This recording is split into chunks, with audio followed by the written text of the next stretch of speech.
Esta tranquila casa de Dios es la Iglesia de Presbiterianos Unidos. Todos los domingos por la mañana abre sus puertas a los fieles de Wolsey, Dakota del Sur.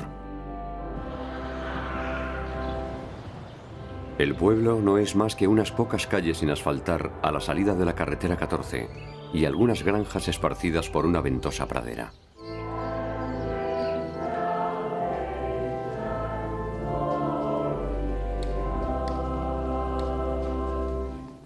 El pastor de esta congregación era el reverendo Bill Guthrie, que vivía con su esposa Sharon en la casa parroquial junto a la iglesia. Era un pastor extraordinario. Era un hombre que conocía muy bien la Biblia.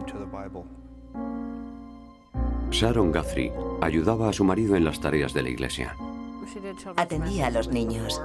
Antes del sermón les contaba un cuento y les daba unos caramelos para que volvieran a sentarse en su sitio.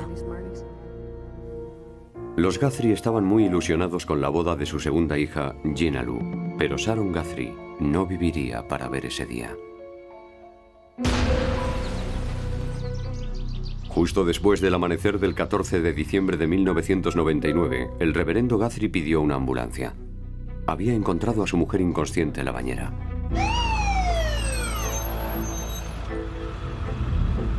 Cuando llegaron las asistencias, le hicieron un masaje cardíaco y consiguieron que su corazón volviera a latir. En la ambulancia le pusieron un respirador artificial, pero volvería a recuperar la consciencia. A pesar de la buena atención médica que había en la zona, los médicos de urgencias no pudieron encontrar signos de actividad cardíaca. Entre todos decidimos que era mejor dejarla morir. Al día siguiente, se certificó la muerte de Sharon Guthrie. Cuando el sheriff le preguntó al reverendo Guthrie qué había pasado, dijo que su mujer estaba perfectamente cuando él salió de casa para ir a la iglesia a rezar sus oraciones diarias. Cuando él salió de casa para ir a la iglesia, su mujer había abierto el grifo de la bañera y se estaba preparando para bañarse. Él dijo que estuvo en la iglesia unos 10 minutos y volvió a su casa. Guthrie dijo que encontró a su mujer boca abajo en la bañera y que se salía el agua. Guthrie también dijo que intentó sacar el cuerpo de la bañera, pero que no pudo. Lo único que pudo hacer fue vaciar la bañera y poner el cuerpo boca arriba antes de pedir la ambulancia. Pensamos que se trataba de un accidente, que la mujer había tenido un ataque al corazón o algo así mientras se bañaba. El doctor Brad Randall realizó la autopsia y no encontró signos de trauma o enfermedad. Afortunadamente, los enfermeros de urgencias habían tomado muestras de sangre nada más llegar al hospital, para ser analizadas por el patólogo. De modo que teníamos muestras de una persona viva y no de una persona muerta. Es más difícil analizar la toxicología de una persona muerta que de una persona viva. Así que fue una suerte poder trabajar con esas muestras. Las muestras revelaron la presencia de 3 medicamentos en el sistema de Sharon. 2 eran medicamentos que le habían prescrito y aparecían en una concentración relativamente baja. Pero en su sistema había una droga que nadie le había recetado. La más importante era una droga llamada temazepam, que equivale a la benzodiazepina, y aparecía en concentraciones muy altas. Es una droga que no se asocia comúnmente con sobredosis letales. El temazepam es un sedante. La cantidad que había en el sistema de Sharon Guthrie dejaría a cualquier inconsciente, aunque Randall no estaba seguro de cuántas cápsulas habría tomado. Probablemente entre 5 y 10, o tal vez más. El doctor Randall estableció que la causa de la muerte había sido ahogamiento unido a una sobredosis de temazepam.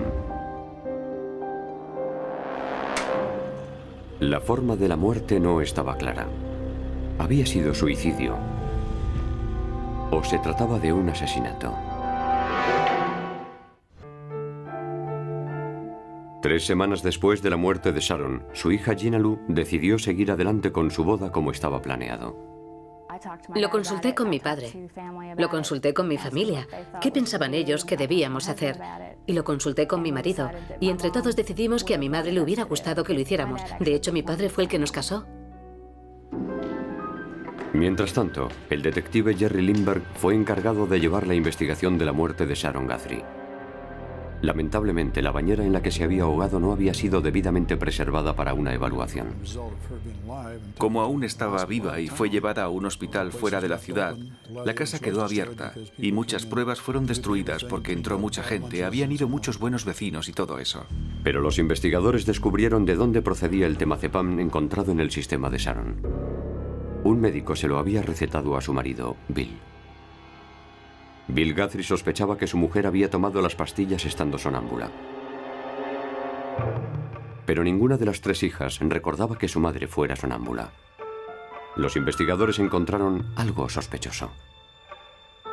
Unas semanas antes de la muerte de Sharon, Bill Guthrie presentó la receta original del temazepam en una farmacia y después fue a otra diciendo que había perdido la receta y compró un segundo frasco.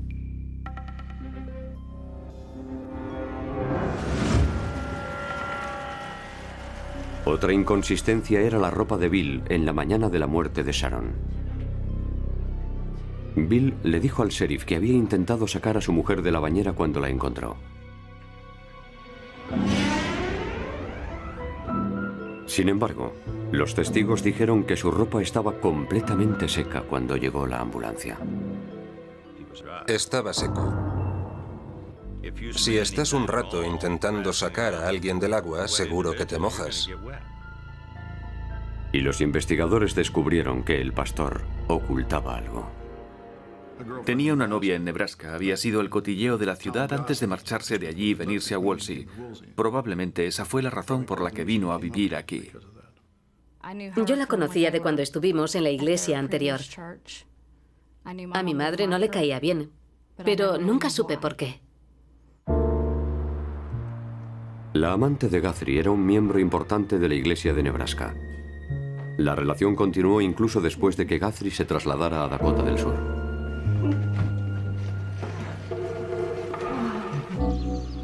Cuando Guthrie aceptó el puesto en Wolsey, le dijo a su superior que necesitaba volver a Nebraska para consultar con su médico su problema de impotencia. Creo que en algunas ocasiones incluso pagaban la gasolina. Y no fue al médico, fue a reunirse con su amante. Pero con el tiempo, la amante de Guthrie se cansó de su relación clandestina. Básicamente, y según declaró ella misma, su relación era puramente sexual. Siempre se quedaban en la habitación del hotel, no salían a comer, no iban al cine. Ella ya estaba harta y quería algo más. Así que ella le presionó, pero él no hizo nada y finalmente en enero rompió con él. Y no había pruebas de que Guthrie fuera impotente. No a juzgar por lo que nos dijo la chica. Al parecer funcionaba perfectamente y hacían el amor con mucha frecuencia. Los investigadores empezaban a considerar a Bill Guthrie como sospechoso de la muerte de su mujer.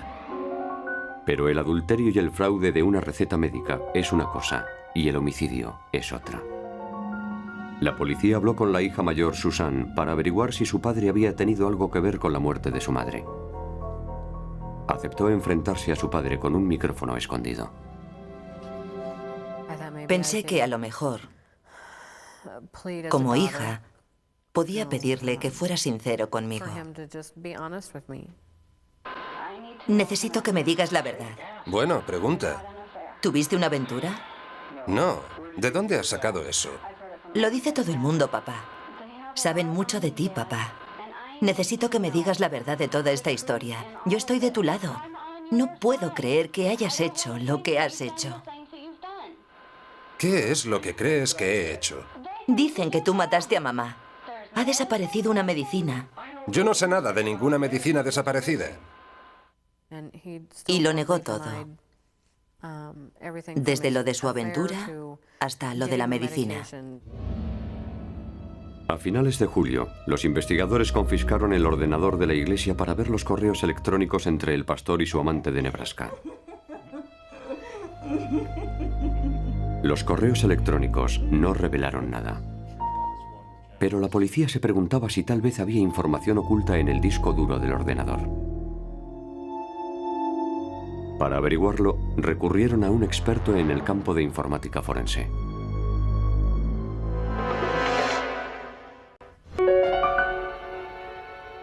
Después del extraño ahogamiento de Sharon Guthrie, la policía confiscó el ordenador de Guthrie para ver si en él había alguna posible prueba. Judd Robbins es un experto en informática forense. Dice que la mayoría de nosotros sabemos muy poco sobre el funcionamiento de los ordenadores. El error más común es creer que se pueden borrar datos pidiendo a tu programa o a tu sistema operativo que los borre y que se borran. Pero no es así. Eso es porque pulsar la tecla de borrar solo marca los datos y la memoria que ocupan como disponible para ser utilizado en el futuro. En ese espacio quedan restos de la información. En un sistema informático siempre quedan rastros del uso que se hace de él. Esos datos pueden tener un enorme valor si conseguimos acceder a ellos antes de que ese espacio sea requerido, sobrescrito o reutilizado por otro archivo. El rastro de la información que se procesa en el ordenador también puede mostrarnos cuándo se ha creado un nuevo archivo, se ha descargado o se ha editado. Robbins utilizó un software especial para buscar algo que estuviera relacionado con el temazepam. Descubrió que se habían hecho muchas búsquedas en Internet sobre pastillas para dormir un mes antes de la muerte de Sharon. Además, alguien había bajado numerosos artículos sobre el temazepam, el fármaco que se encontró en el sistema de Sharon. El temazepam es el único medicamento para dormir que viene en forma de cápsulas que se pueden abrir y sacar el polvo que lleva dentro. Es muy fácil abrirlas y echar el polvo en alguna bebida. Y Robbins encontró más información en el disco duro que le pareció que podría ser muy valiosa. Yo no sabía exactamente cómo y cuándo murió, así que llamé a Mike y se lo pregunté. Yo le dije, ¿por qué? Y me dijo, bueno, parece que aquí hay mucha información sobre accidentes en bañeras. Entonces le dije que se había ahogado en una bañera. Las búsquedas se hicieron un mes antes de morir Sharon, y la última databa del 27 de abril. Las búsquedas se hicieron en abril y ella murió en mayo. El 29 de abril, Guthrie le pidió al médico una receta de temazepam, fármaco que compró en 2 farmacias diferentes. Las recetas volvieron a utilizarse el 12 y el 13 de mayo. El 14 de mayo, Sharon Guthrie se ahogó en su bañera con una fuerte sobredosis de temazepam. Basándose en las pruebas del ordenador, Bill Guthrie fue detenido y acusado de homicidio. La fiscalía sostenía que Guthrie quería deshacerse de su mujer, pero temía que un divorcio pusiera en peligro su posición de pastor. Entonces, buscó la forma de hacer que su muerte pareciera un accidente.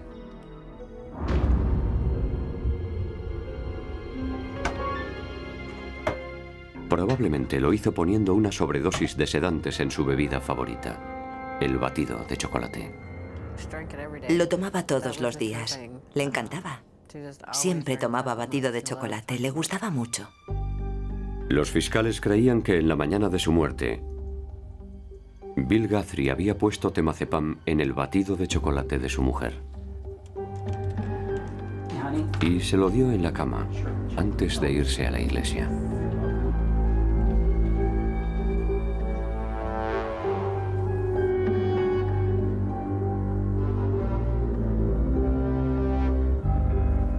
Cuando el sedante le hizo efecto, metió a su mujer medio inconsciente en la bañera, la llenó de agua y dejó que se ahogara.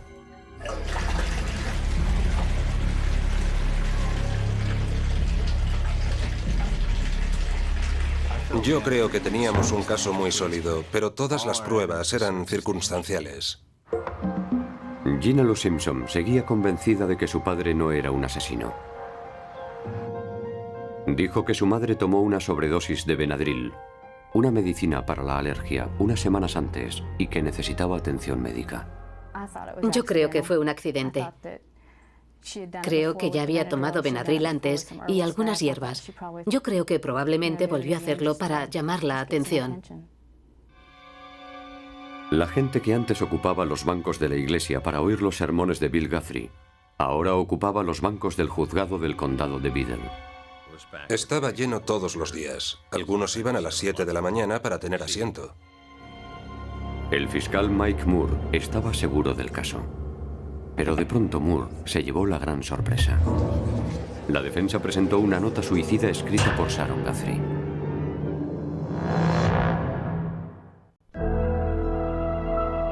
En el juicio, Bill declaró que unas semanas después de la muerte de su mujer había encontrado una nota suicida de Sharon.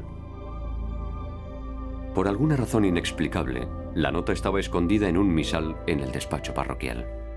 Te vienen muchas cosas a la cabeza, estás disgustado y perplejo. La nota estaba escrita en ordenador, pero no estaba firmada. Tenía fecha del 13 de mayo de 1999, el día antes de morir Sharon, y estaba dirigida a su hija. Querida Susan, siento haber estropeado tu boda. Tu padre me ha dicho que estás preocupada ante la posibilidad de que también estropee la de Jenalu. Yo no estaré allí, así que despreocúpate. Lo entenderás cuando haya pasado la boda. Os quiero a todos, mamá. La nota hacía referencia a un pequeño incidente ocurrido en la boda de Susan años antes.